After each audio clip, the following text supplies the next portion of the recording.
மீசான் டிவியின் தமிழ் பேசும் உறவுகளை அன்போடு வரவேற்றுக் கொள்கிறோம். இன்றைய பதிவுல மிக முக்கியமான செய்திகள் குறித்து பார்க்கலாம். தமுத்தேகம விகாரையின் விகாராதிபதிக்கு 30 ஆண்டுகள் கடூழிய சிறை தண்டனையை உறுதிப்படுத்தியது மேல் நீதிமன்றம்.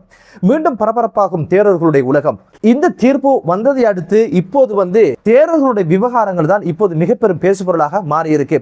இந்த சூழ்நிலையில நீண்ட நாட்களுக்கு பின்னால ஞானசார தேர ஊடகங்களுக்கு கருத்து சொல்லியிருக்கிறாரு.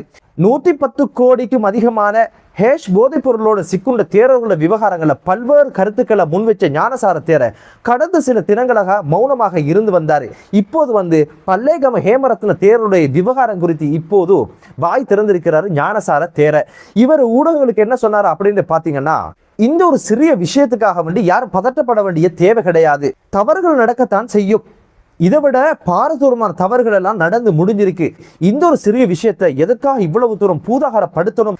தவறுகள் யாரால் தான் நடக்கிறது இல்லை, அனைவரும் தவறு செய்கிறவர்கள் தானே.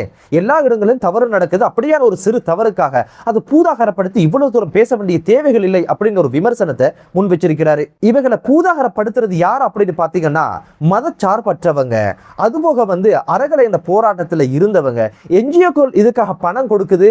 அந்த பணங்களை வாங்கி கொண்டுதான் இவங்க இப்போது பௌத்த மதத்துக்கு எதிராகவும் தேரர்களோட நட்பெயரை கெடுக்கின்ற பணிகளை ஈடுபடுறாங்க அப்படின்னு ஒரு குற்றச்சாட்டை முன் வச்சுட்டு இதுக்கு ஒரு உதாரணத்தையும் சொல்லி இருந்தாரு.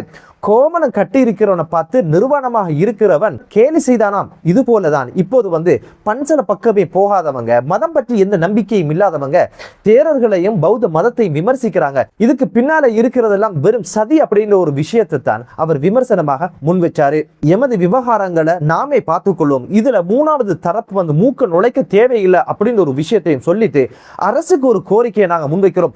இது போன்ற சமூக ஊடகங்களுடைய செயற்பாட்டாளர்களை கட்டுப்படுத்துகின்ற பணியை அரசு செய்யணும். அதுக்கான சட்டங்களை வகுக்கணும். அந்த சமூக ஊடகங்களை கட்டுப்படுத்துகின்ற வேலையை அரசு செய்யணும் அப்படின்ற கோரிக்கையும் முன் வச்சிருக்கிறாரு. தற்போது ஹஜ் பெருநாள் வருது. முஸ்லிம்களுடைய இறைவன் அல்லாஹ்வை யாராவது விமர்சனம் செஞ்சா அவங்களுடைய தலையை அவங்க கேட்கிறாங்க. ஆனா புத்த பெருமானையும் பௌத்த துறவிகளை கேவலமாக பேசுறவங்களுடைய தலையை நாங்க ஒரு நாளும் கேட்டதில்லை. எனவே அரசு இந்த ஒரு விடயத்தை கூடிய கரிசனை செலுத்தணும் அப்படின்ற ஒரு விஷயத்தையும் சொல்லி இருந்தாரு. அல்லாஹுவை விமர்சிச்சது என்பதற்காக இங்கு எந்த முஸ்லிம்களும் அவருடைய தலையோ அது சார்ந்தவங்களோட தலையோ கேட்டதில்லை. இந்த ஒரு விஷயத்தை நீதிமன்றத்தினூடாக முஸ்லிம்களை அணுகினாங்களே தவிர யாருடைய தலையையும் முஸ்லிம்கள் கேட்டதும் கிடையாது, அதை கேட்க போவதும் கிடையாது.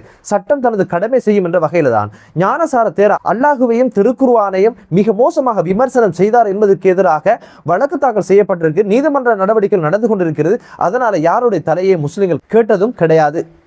ஞானசார தேரருடைய கருத்து என்ன அப்படின்னு பாத்தீங்கன்னா, பிள்ளைய பெற்றவங்களுக்கு தானே அதனுடைய வலி புரியும். இவர் என்ன சொல்றாரு அப்படின்னு கேட்டீங்கன்னா, இது ஒரு சாதாரண விடயம், இதை கடந்து போங்க, எல்லா இடங்களிலும் தவறு நடக்கிறதா அப்படின்னு ஒரு விஷயத்த சொல்றாரு. ஒரே நாடு ஒரே சட்டம் அப்படின்னு ஒரு கோஷத்தோட இருந்தவர் தான் ஞானசார தேர. அப்படியாக இருந்தா ஒரே நாடு ஒரே சட்டம், சட்டம் அனைவருக்கும் சமாதானம் அப்படின்னு கோஷத்தோட எதுக்கு பல ஆண்டுகளுக்கு முன்னால நீங்க முன் வந்தீங்க, அந்த ஒரு செயற்திட்டத்தை செயற்படுத்தணும் அப்படின்னு நீங்க முன் வந்தீங்க அப்படின்ற கேள்வியும் இப்போது எழ ஆரம்பிச்சிருக்கு. இது போன்ற விடயங்கள் ஒரு சிறுபான்மை சமூகத்துல சிறுபான்மை ஒரு மத குருவிடம் இருந்து ஒரு மத ஸ்தலங்கள்ல இருந்து இந்த ஒரு விஷயம் நடந்திருந்தா இன்னைக்கு இதே தேரர்கள், இதே சட்டம், இதே அரசியல்வாதி எவ்வகையான நடவடிக்கையில் ஈடுபட்டிருப்பாங்க, எத்தனை ஆர்ப்பாட்டங்கள், ஊடக மாநாடுகள், எத்தனை விஷ கருத்துக்களை பரப்பியிருப்பாங்க.